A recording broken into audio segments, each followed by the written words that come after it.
शिल्पी घर के काम से फ्री होती तो बोर होती, जिसके बाद उसने घर में ही दुकान खोलने की सोची।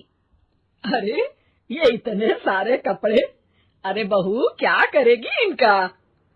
माँ जी, मैं घर में बोर होती हूँ तो सोचा सामने के कमरे में कपड़ों की दुकान खोल लूं। घर का काम भी हो जाएगा और 4 पैसों की कमाई भी। अरे वाह वाह, ये तो बहुत ही अच्छी बात है। मैं भी तेरी मदद कर दिया करूंगी। वाह माँ जी, तब तो मजा आ जाएगा। अब हम दोनों मिलकर खूब पैसे कमाया करेंगे। अब क्या था, सास बहू का काम चल पड़ा। अरे राकेश की माँ, सुनती हो? कहाँ चली गई? भूख के मारे पेट में चूहे कूद रहे हैं।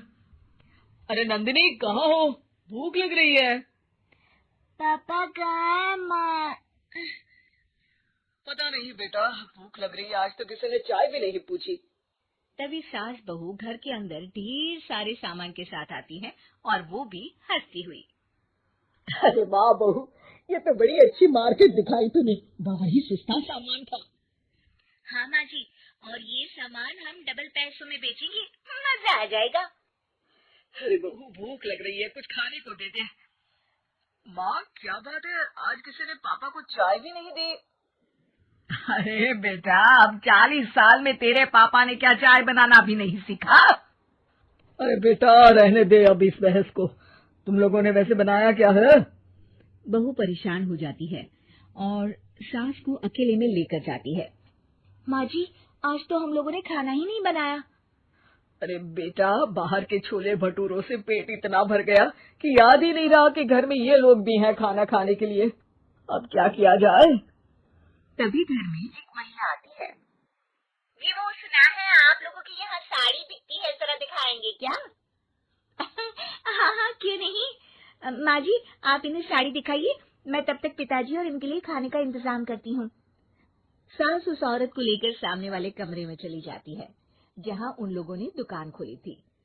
वहीं बहू भी किचन में चली जाती है। अब इतनी जल्दी क्या बनाऊं?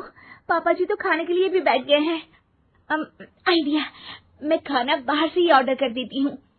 थोड़ी देर में खाना आ जाता है और बहू टेबल पर खाना लगा देती है। हे भगवान, कितनी कड़वी दाल बनाई है बेटा। नहीं नहीं पिताजी, वो क्या बात है नंदिनी, रोटी तो चबाई ही नहीं जा रही है, लग रहा है रबड़ खा रहा हूँ।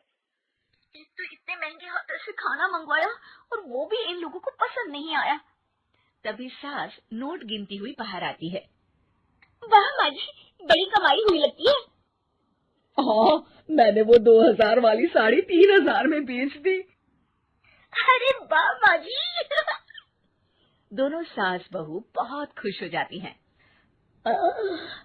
मेरे पेट में ना बेटा जोर का दर्द हो रहा है। अरे माँ, क्या हुआ? पेट में दर्द? बाहर का कुछ खाया था क्या? मैदा तो नहीं खा लिया? मैंने छोले भटूरे खाए थे। माँ क्यों खाए? आपको तो पता है कि आपको मैदा सूट नहीं करता। चलिए माँ को डॉक्टर के पास ले जाते हैं।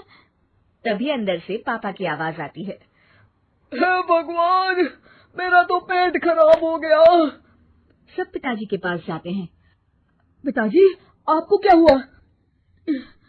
खाना बासी था शायद। अरे पिताजी, नंदिनी जानती है कि बासी खाने से आपकी तबीयत खराब हो जाती है, तो वो ऐसा क्यों देगी, है ना नंदिनी? वो खाना मैंने बाहर से ऑर्डर किया था। मैं और माँ दुकान का सामान लेने गए थे, इसलिए खाना नहीं बना पाए।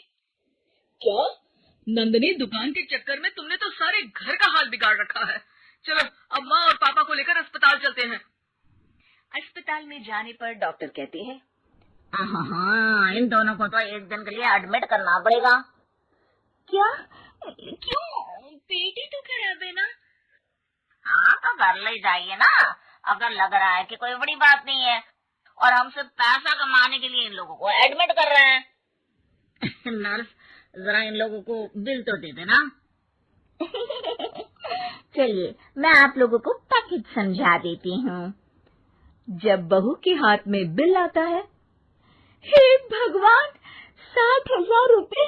इतना तो मैंने कमाया भी ना था। अब समझ गई कि कमाई के चक्कर में घर के लोगों की सेहत के साथ मैं खिलवाड़ कर रही थी।